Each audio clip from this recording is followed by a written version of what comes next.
Hey, what up, boxing fans? This is the Rope a Dope Report. Just kidding. This is the College Ball Show. Just kind of tricking you there. No, I actually just accidentally said it. But anyway, this is the College Ball Show. If you want to check out the College Ball Show podcast, go ahead and head on over to blogtalkradio.com/slash rope a dope radio. For those just into boxing, that's cool. Just I put out a video or two a week on the on college ball stuff. So anyway, um, let me make sure something's up with. Pretty sure we're live. I hope so. Screen just kind of went weird. Hope it's not the sound. Anyway, let's get into this, guys. So obviously, week 6, another great week. Another great week of college football, man. It just I could basically say it almost every other week, and with this year it's damn near every week that the regular season, as far as sports go, right, especially obviously team sports, college football regular season, you just don't get better than it. You just don't. There's so much urgency, especially now that there's 4 spots instead of 12. It just keeps producing and keeps producing, and it just every game counts. And some of the best games, the best game was, I should say, Texas A&M against Tennessee. That was a hell of a game, and we figured it'd be a pretty damn good game. Um, but man, did it live up to the hype or what? That was freaking awesome. You had Alabama in Washington making statements again, beating solid squads and just beating them in fashion, beating them down, right? You had Navy, right? They shocked Houston. You had Virginia easily getting by North Carolina. I thought that would be a really tough game. Oklahoma and Texas, that was a really fun game. I mean, there's just a bunch of games. What's going on with Stanford? What's going on with Notre Dame? Man, I mean, it's crazy. It is crazy. Florida State sneaks by 1 point. I actually called it 34-33. It was not quite that high scoring, but it was 20-19. A lot of rallies down the stretch. A lot of good games in general. Let's get to the that top game, right? A&M, Tennessee. Um, I'll tell you what. This was a freaking great game. This was a oh shoot. What the hell just happened? See, something's going on. I actually just got a text message from somebody saying, huh, okay. Anyway, I'm sorry, guys. I apologize. Something just went weird there. Anyway, you had the visiting Tennessee Volunteers at the time were what were they? 10th? Ninth? I think it was ninth. And they were visiting, College Station, home of the Texas A&M Aggies, who were eighth at the time, right? And a great game ensued, man. It was phenomenal. So Aggies, they got off to a quick start, up 21-7 and 28-14 heading into the final quarter. A&M had a chance to put the game on ice when Travion Williams had a long run. We're talking long run, really long run. And at the end of the run, it didn't look like he was just trying to coast. He may have been a little bit tired going in. He didn't drop the ball a yard before he got in, right? Like we were seeing more and more, which is pretty shocking. You figured they would learn their lesson, but he ran a nice run all the way down, and he got it stripped from behind. Tennessee defender made a great play, and it resulted in a touchback. Went right through the end zone. Then Tennessee would go on to score on back-to-back possessions. right? And what do you know? It's all tied up with 41 seconds left. But A&M, they drove down the field quick. I'm talking real quick, and they had a makeable field goal, and it was horribly missed. I think it was 38. Let me see. Yeah, 38. Both of them scored a field goal on the first possession.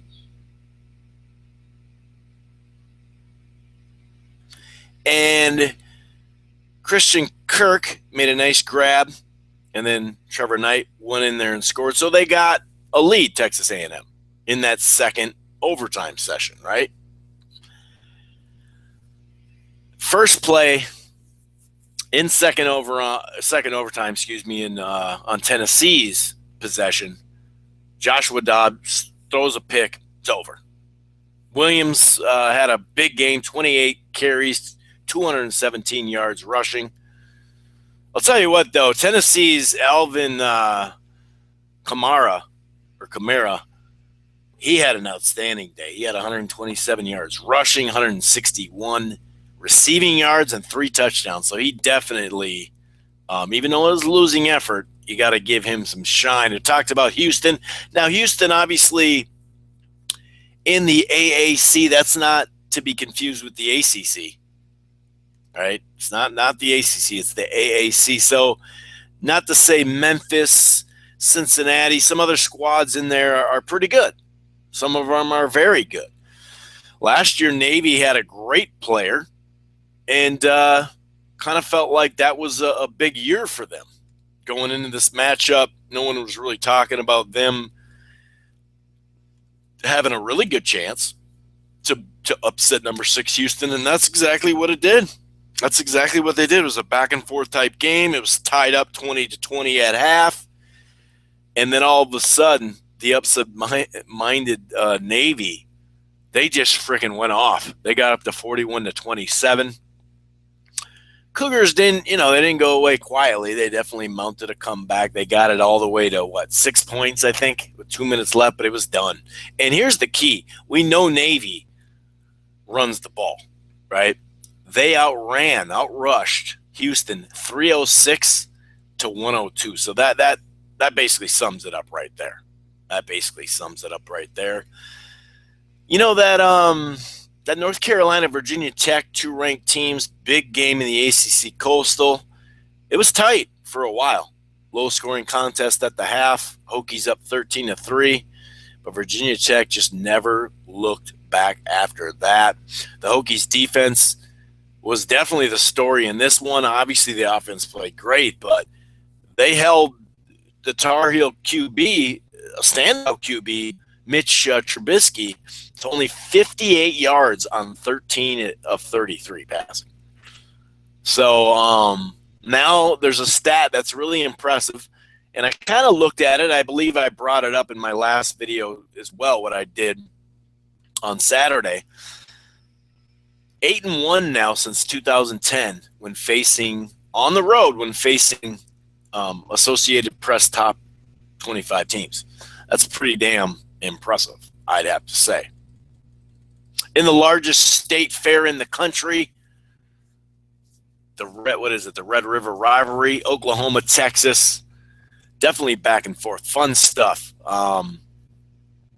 Sooners were up just by 3 at half. Texas, I'd say midway through the third quarter, had a lead 27-21. Then it was 28-27. And pretty much it was a wrap after that. It was a wrap. The Texas defense struggling all year. Just couldn't get off the field on third down. 627 yards they gave up. Samaje Perine, he rushed 35 times, 214.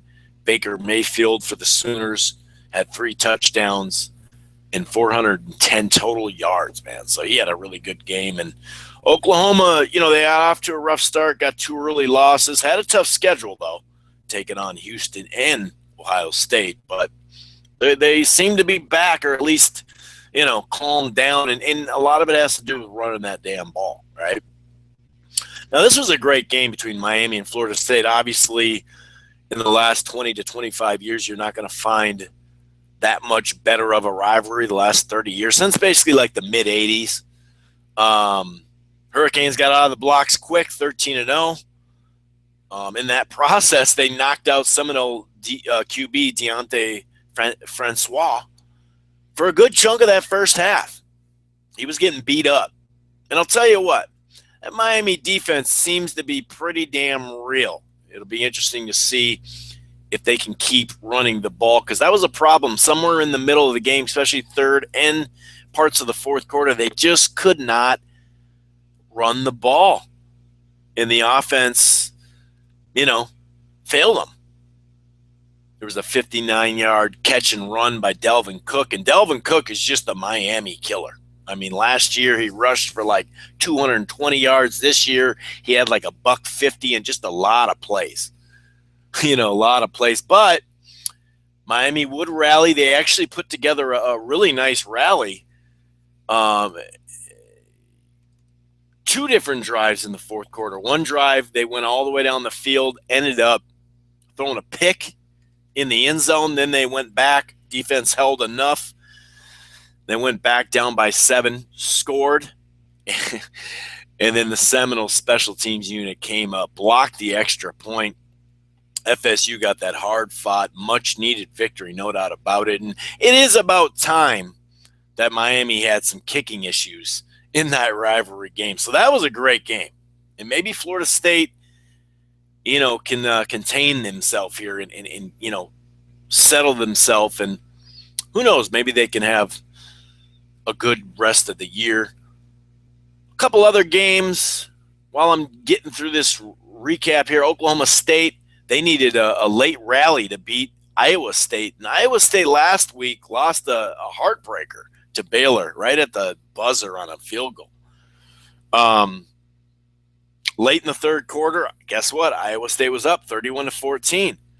However, the Oklahoma State Cowboys, they would score 24 points in a row. It was like 6 possessions where they outgained the Cyclones.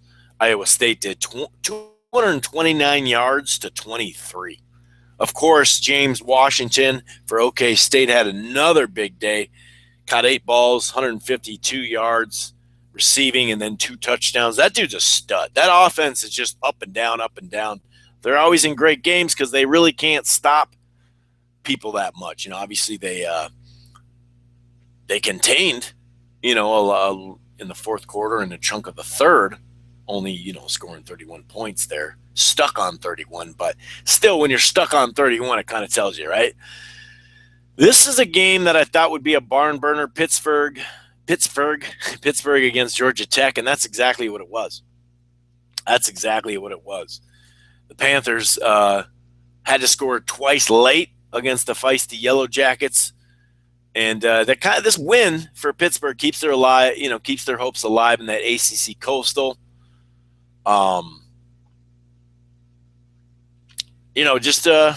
Just a really good game. It was like a 6-play drive, 31-yard field goal to win at the end of regulation, a buzzer beater, basically. As far as the other games go, Alabama just put a beating on Arkansas. In the last 2 years, Arkansas had played tit for tat right with them. I'll tell you what, though, the Arkansas QB, Austin Allen, he had a good game, 400 passing yards and 3 touchdowns. Ohio State pretty much handled Indiana 38-17. JT Barrett had a big game. Michigan just rolled over Rutgers. It's almost like an unthinkable score in the Big Ten or any, conference foe. 78-0. They put it on them. Speaking of put it on them, sophomore QB Jake Browning for the Washington Huskies, they just dissected the Oregon Ducks, man. He had 6 touchdowns and 304 yards passing. And I'll tell you what, it didn't seem like Washington State barely broke a sweat while they dominated number 15 Stanford. Stanford is just 42-16. Stanford is not the squad they've been over the last 5-6 years. Washington State QB Luke Falk had a big game, 357 for 4 touchdowns. And we've been kind of or I've been kind of, because I think I say we because usually I have a podcast and a host, but I do these ones on the solo.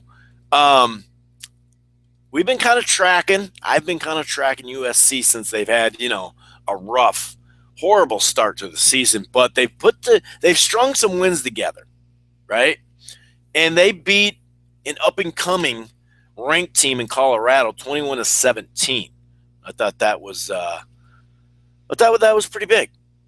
I really did. A lot of trouble in Notre Dame. Notre Dame goes down again, 10-7 against NC State, and just a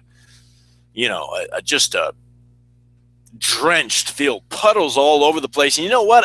I heard someplace that it was 50% as far as ratio pass to run, shotgun plays. You know what I mean? Like, dude, I don't know how much you should be passing in this type of weather. You know what I mean? Kelly there, he finally said, all right, I'll take some of the blame instead of blaming everybody else. But anyway, I will be back a little later in the week for the college football week 7 predictions, preview and predictions. Anyway, man, that was a great week of college football once again. This year has just been phenomenal. Really looking forward to the rest of this year and see how it plays out. Anyway, give me a follow at Rope-A-Dope Radio on Twitter. Like I said, you can check out the Rope-A-Dope Radio podcast, which obviously is the boxing portion of this, and the College Ball Show podcast anytime at blogtalkradio.com/Rope-A-Dope Radio and on iTunes. You just go into Rope-A-Dope Radio podcast for iTunes and you can subscribe. You can just download the stuff there, whatever you want to do. Anyway, I'll be back later this week. Peace.